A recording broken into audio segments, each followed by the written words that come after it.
This is part 2 of a 3-part series where I have uncovered a video where a person has really come down pretty hard on Kyle Rittenhouse, pretty well convinced himself that Kyle was a murderous sleazebag, and all of a sudden, once he found out what actually happened, reversed his direction, reversed course completely, has gone a 180, and now claims Kyle is innocent. This is his second video. He's still here pretty well hammering on Kyle. The third video is where he sort of does his mea culpa. At any rate, this one is called Update. Police Don't Want to Find Murderer Kyle Rittenhouse. And we have 3 exclamation points on this. I want to go ahead and play this because I want to think about the word assumption. The word assumption is really important here because most of what has driven the anti-Kyle movement has been based on false assumptions. We know one thing happened, we know something else happened, and we try to fill in the lines, we try to fill that gap in, and what we do is we start to assume. And you know what they say about assuming? When you assume, you make an ass out of you and me. So without further ado, hello out there. I am trying to get through. With his powerful brainwaves cradled in the warmth of reasoning, it's time for Johnnie Walker Dread to straighten you out on a thing or two. Emanating all the way from exciting Las Vegas, Oklahoma, it's the Johnnie Walker Dread Show. Welcome back to Black Talk today. This is basically an update video, not going to be very long, and just want to update my subscribers on the Kyle Rittenhouse situation. If you didn't know or don't know who Kyle Rittenhouse is, he was an 18-year-old white male who went down to Kenosha, Wisconsin, and killed 2 people and attempted to murder a 3rd person during a Black Lives Matter protest. And he was released on bail, and he has the support of these white right-wing racist militia groups, and they raised about $2 million for his bail. Okay, so here's where the assumptions start. Kyle Rittenhouse, in his mind, is a white supremacist kid. Now, he's changed his tune on this, okay? So we got to be fair about that. But at the time that he did this video, Kyle is a white supremacist, and therefore we're going to assume that anybody who donates to his cause must be a white supremacist themselves. Well, recently, he was supposed to get in touch with law enforcement at a particular location that the judge agreed to allow him to have bail and locate to. And apparently he's not there at that location. And apparently his attorney is saying that he's not at that location due to the fact that he fears for his life. So last time I checked, that when you get bail or bond out or bail out, whatever way you want to call it, you have to report and check in with the judge and ensure that, you were at that location. That's true. Okay. Because they are releasing you on good faith that you will stay there and they'll be able to get in touch with you there at that location. And the minute that you do not notify them of you relocating or given a adequate or reasonable reason why you're relocating, they're supposed to put out a warrant and arrest you. Okay, so a couple of assumptions. One is that if you list down your address, that you must stay there at that address. Again, that's an assumption, and it's simply incorrect. The judge pointed this thing out. All they want from your address is an address where they can send stuff and that they know that will get to you. So Kyle was in violation of his agreement to provide his address, yes. However, he was not required to actually stay at that residence. And the other one is an assumption that if you violate any term of your bail, then you must be arrested. I don't know where people got that. It's simply not true. And in fact, the judge pointed out that he couldn't arrest Kyle. In fact, the law doesn't allow him to do so. And so the whole idea that if I violate a bail agreement, they're going to come and arrest me, it's simply not true. Now, a lot of times they will. Now, keep in mind, if he had not shown up for his court dates, then yeah, that would have been a much different deal. Well, apparently there has been a warrant put out for Kyle Rittenhouse. And I personally don't understand. Like, this kid went to a completely another state that he does not reside in. Okay, so here we make another assumption, and this is caused by people who don't live near borders. And the assumption is that if you travel from one state to another, then you must have traveled a very long distance. Well, guess what? Not really. It's only about 20 miles. Illegally brought a semi-automatic rifle to another state that he was illegally not licensed to even have. He was a minor at the time. Okay, another assumption is that if he had a rifle at the protest and he's from Illinois, we can assume that he must have taken the rifle across state lines. False. And that's a really bad assumption to make. It turns out that the rifle was already in Wisconsin. He didn't bring it across the state lines at all. And that is still pervasive. If you go on to Twitter, they still claim left and right that Kyle brought his rifle across state lines. And killed 2 people. And the judge still saw fit that he receives bail. And now, from the looks of it, it looked like he's skipped bail. Another assumption that if you violate any terms of your agreement, that means skipping bail. Well, skipping bail is not a real legal term, but most of the time what it means is you didn't show up for your court appearance. Now, if you want to know about skipping bail, talk to Josh Zeminski. He can tell you all about it. Because you're not at the location that the judge said you need to be at to meet the requirements of the bail. But not only that, since he's been out on bail, he's taking photos with white militiamen. He's throwing up the white supremacist sign in photos. Okay, so another assumption is that if some white supremacists show this symbol, that means that if he does it, that also means he must feel the same way. There's really no evidence whatsoever that he knew what the symbol meant. And it turns out that the symbol may not mean what people think it means. I'm not going to get into that. It has something to do with the Anti-Defamation League and 4chan, but whatever. Or is it QAnon? I don't want to get in on that.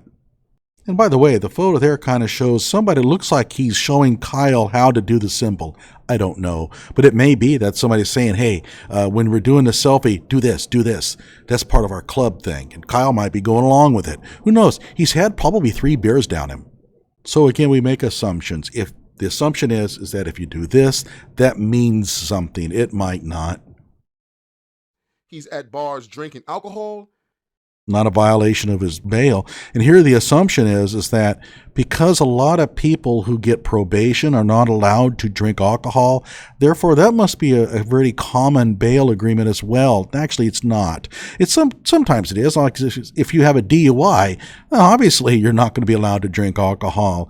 If you are accused of, for example, getting into fights at bars and stuff, okay, they might put that in there, but it's not a general agreement. There was no reason to actually ban Kyle from drinking alcohol. His shootings had nothing to do with booze.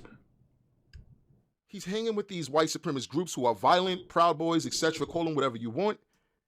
And I just find it very deplorable. Well, you may find it deplorable, but what I care about is what does the law say? And if he didn't violate any terms of his bail agreement, who cares? He can be as deplorable as he wants to be. He's out on bail. He's not on probation. And even if he was on probation, I'm not sure that he would have done anything wrong there. This man, he's a man now. He's murdered 2 people. I know black boys who are 18, 19 years old who do not have prior violent criminal records. Get no bail. Yeah, not likely. Not likely. Okay, bail is a constitutional right. You have a constitutional right to bail. They can withhold that for capital crimes. Now, what other cases could they withhold it? Possibly if you have skipped bail before and you're such an extreme flight risk that giving you bail would almost guarantee that you would not show up for your trial. But you're not just going to have somebody come in there, steal some candy bars, and be deprived of bail. Every time I have seen people offer up examples, you look into the past and you find out why the person was denied bail. Quite often, the person wasn't denied bail. He was just given a bail he couldn't pay.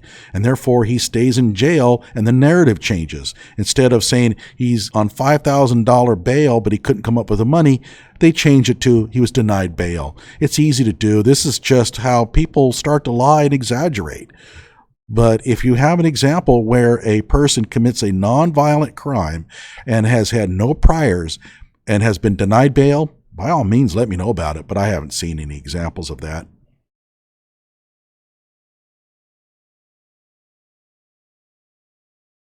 For committing their first act or violent crime, or might not even be a violent crime, committing drug offense. And keep in mind, right now, I think he's just kind of guessing. He's saying it may not even been a violent crime. So he's just conjuring this stuff up. It's not based on any factual information he has in front of him. Selling drugs. They get no bail. Or if they get to go home, they get an ankle monitor. So they have to be monitored. This man didn't even get an ankle bracelet. Crystal Kaiser is not being ankle monitored either, to my knowledge. I mean, she's a young black female, same courthouse, almost the same year. She's been accused of what? Plotting and carrying out a murder against a white dude. And she's out on bail for $700,000. And a community trust raised the money for her. They're not even trying to monitor his location, but he get to murder 2 people. This is appalling to me. It's disgusting. And it just goes to show that you just can't have any trust that there's going to be any justice rendered for black people in the judicial system. I don't trust the judiciary system either, but my mistrust is based more on factual knowledge. I have actually looked deeply into this, and I find plenty of examples where people of both races or all races have been screwed royally by the justice system. And you know what? It's not race, it's poverty. If you don't have any money, the justice system treats you pretty harshly. And I think that's what really drives this. It has nothing to do with race.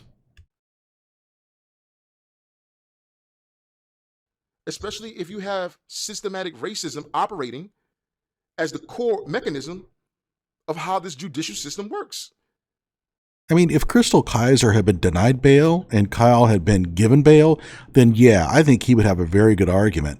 But that's not the case. Her bail is substantially lower than Kyle's, and the crime that she's being accused of doing is worse. I mean, they're saying that she plotted this, that it was a pre-planned murder, and she made up the whole self-defense argument as a cover-up.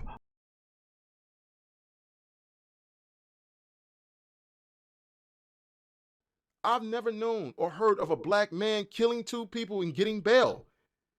Well, I showed you an example in one of my other videos of just that.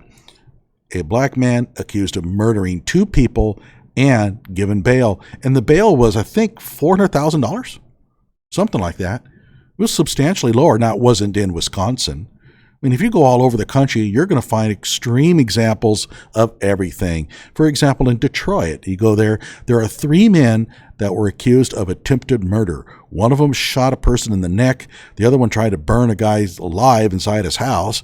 And another one tried to bash a guy's brains in with a tire iron. And all 3 of them were given bail. Oh, by the way, the amount of bail, $500. $500 is all they had to pay to get released. Attempted murder. Guess what? All 3, black. And guess what? The judge, black. The same judge gave a $500 bail to somebody in Louisiana when he was judging down there. And what happened? The person didn't show up. They still can't find him.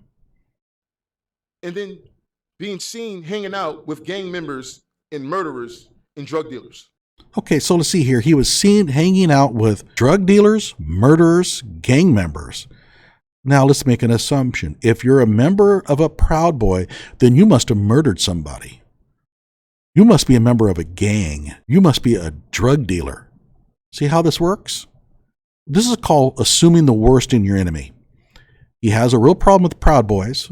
And I realize, yeah, their views can be extremist on things, but just because you're a Proud Boy, I don't think means that you've killed somebody or that you do drugs. It could be that if you're a Proud Boy, you may not have committed any crimes at all. In fact, you may be the biggest law abiders around. It doesn't mean anything. And I'm not certain I would call the Proud Boys a gang, but if you want to, okay.